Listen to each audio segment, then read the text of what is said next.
Hello, I'm Michael, Technical Support Team Leader here at Advanced. In this video, I'm going to be walking you through how to program a lockdown alarm. Lockdown alarms are becoming more and more of a requirement due to the upcoming multi-use method. The first thing to do when programming a lockdown is to set up the input. Now, we can use essentially any input on the system. Commonly used are call points, loop switch inputs, key switches, push buttons, for example. In this example, we're going to be using a manual call point. To locate my manual call point, I first of all need to go to my loops and then find the address where I fitted my call point. And as you can see here, I have fitted my call point to address 17. When I select this device, I get my point details on the right hand side. We need to give it a name, so the location text, a zone number, which I've done for this example, and then the next option down is input action. As default, every input action is set to fire. For lockdown, I would recommend using the input action of general alarm. Once I've set my call point to be general alarm, you'll notice the icon turns to be yellow. Now that is my input setup. The next stage is to set up how my outputs operate when I press this lockdown call point. To do this, I first of all need to set up a ringing style. Common application for lockdown alarms is to have a tone that is alternate or different from the standard fire tone. So for this example, we already have one set up as style 1. Style 1 pulses the sounders for 1 second on, 1 second off. This style is set as default, but I am going to change the description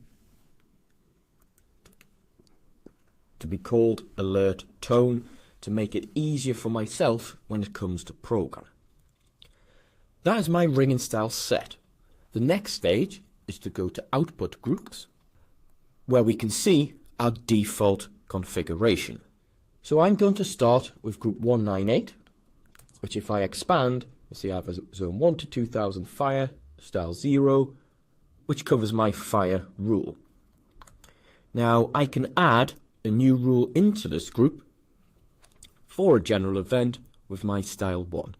To do that, I need to make sure it's highlighted, and I can come up to the top right, where I've got options to add output group lines.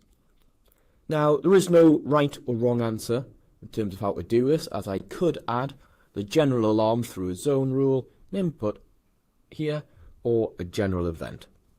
For this example, I'm just going to stick to a zone rule.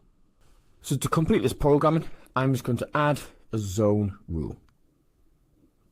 When the pop-up box comes up, I can set the zone range, of which I'm just going to leave 1 to 2000 for this example. I can then select the qualifier directly below. As I set my input to be general alarm, I need to tick general alarm, untick fire, and then also set my ringing style at the bottom from 0 to style 1 to be an alert tone. That is the programming complete for my sounders. Now, another common application for lockdown alarms is to have some beacons on site to alert staff. So to program this, what I would need to do is to create a new output group. To do this, I go up to the top to click Add. I then get options to name and number it. So please always name it something that is relevant to the programming to make it as easy as possible for yourself.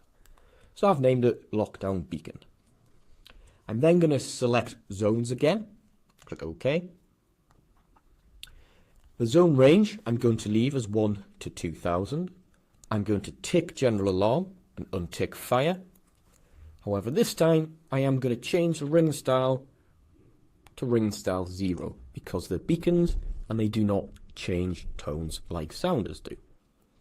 Once complete, I simply click OK. This creates my group, of which you'll notice currently has an exclamation mark telling me my output group is not used. So the final thing to do is to find my lockdown beacon, which will be on my loops. In this example, I'm using an I/O unit to control a conventional beacon, and I need to set the output group to the group that I've just created. So by clicking on the device, coming down to the point details, on the output section, I can change the group from 199 to group 2. So now I have complete lockdown programming and uploaded it to the panel. I'm going to give it a test. So what I expect to happen is when I press my lockdown call point here, my panel will notify me by buzzing. On the LCD display, the zone information and location text of the device I've pressed will come up. My sounder and my beacon will turn on, and my sounder will follow that pulse tone. So, let's see what happens.